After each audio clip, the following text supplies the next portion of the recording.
Marwar bulletin देखने वाले सभी दर्शकों को चंद्रमोहन कल्ला का नमस्कार, राम राम ने खम्मा गणिसा। आज के समाचारों में रालोपा सुप्रीमो हनुमान बेनीवाल को बहुत दिनों बाद में पूर्व मुख्यमंत्री वसुंधरा राजे की याद आई है। आपको याद दिला दें कि हनुमान बेनीवाल ने हाल ही में अपने भाषण में वसुंधरा राजे का बार बार जिक्र किया है। वो जिक्र क्या था, उसी पर आज हम चर्चा करने जा रहे हैं। हनुमान बेनीवाल के बरसों बाद वसुंधरा राजे की याद आना चर्चा का विषय बना हुआ है। उन्होंने वसुंधरा राजे का नाम लेकर कहा कि उन्हीं की गलती है कि पर्ची सरकार राजस्थान पर लाद दी गई। जब पर्ची लेकर राजनाथ सिंह दिल्ली से चले थे तो विधायक दल की बैठक में वो पर्ची लेकर राजनाथ सिंह जब पहुंचे तो उन्होंने वसुंधरा राजे को अपनी बगल में बैठाया था और उस पर्ची को खोलने के लिए कहा था। वो सीधी सादी भोली भाली है, इसलिए उन्होंने उस पर्ची पर लिखे नाम को बोल दिया जो कि भजन लाल का नाम था, जबकि उनको इस नाम को अनदेखा करते हुए खुद का नाम बोल देना चाहिए था और उस पर्ची को मुंह में डाल करके गले के माध्यम से पेट में डाल देना चाहिए था। ऐसा करती तो शायद राजस्थान में पर्ची सरकार का राज नहीं होता।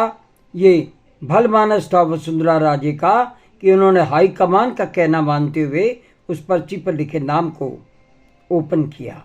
इनकी जगह अगर मैं होता या कोई भी नेता होता तो मान करके चलिए वो नाम अपना खुद का बोल लेता और हाई कमान बगले ताकता रह जाता।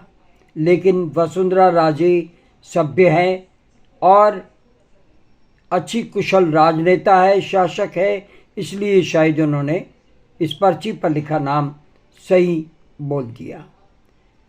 और साथ में उन्होंने ये भी कहा कि राजस्थान की जनता ने पर्ची सरकार के लिए वोट नहीं दिया था, भजन लाल के लिए वोट नहीं दिया था।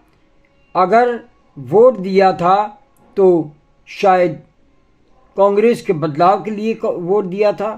तो ये तो तय है कि अनुभवी आदमी को मुख्यमंत्री बनाना चाहिए था, जो कि नहीं बनाया गया और भजन लाल को राजस्थान पर लाद दिया गया, जो कि केवल विदेश के दौरे कर रहे हैं। विकास के नाम पर उन्होंने कुछ नहीं किया है। हनुमान बेनीवाल का वसुंधरा राजे का बरसों बाद नाम लेना, उनकी तारीफ करना चर्चा का विषय बना हुआ है। सर्वविदित है कि वसुंधरा राजे के पहले कार्यकाल में ही जब हनुमान बेनीवाल खींवसर से विधायक थे तब उनकी पटरी वसुंधरा राजे से नहीं जमी और वे उनकी खिलाफत करने लगे।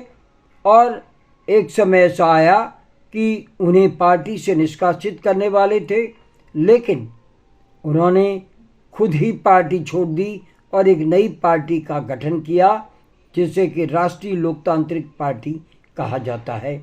वहाँ से लेकर अब तक वे वसुंधरा राजे का जमकर के विरोध करते रहे हैं और समय समय पर वे ये भी कहते रहे हैं, जब अशोक गहलोत की सरकार थी तब ये कहा करते थे अशोक गहलोत और वसुंधरा राजे मिले हुए हैं और ये मिलकर के कामकाज करते हैं। ऐसे आरोपों के बीच जब वसुंधरा राजे की तारीफ हो जाए तो राजनीतिक चर्चा का विषय तो बनना ही है।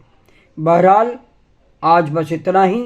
अगला समाचार बुलेटिन लेकर फिर हाजिर होंगे। इजाज़त लेने से पहले हम जानना चाहते हैं कि आपको ये चैनल कैसा लगता है। अगर आपको ये चैनल पसंद है, इसे सब्सक्राइब करें, लाइक करें, शेयर करें और इस चैनल को बढ़ावा दें। आज्ञा दीजिए।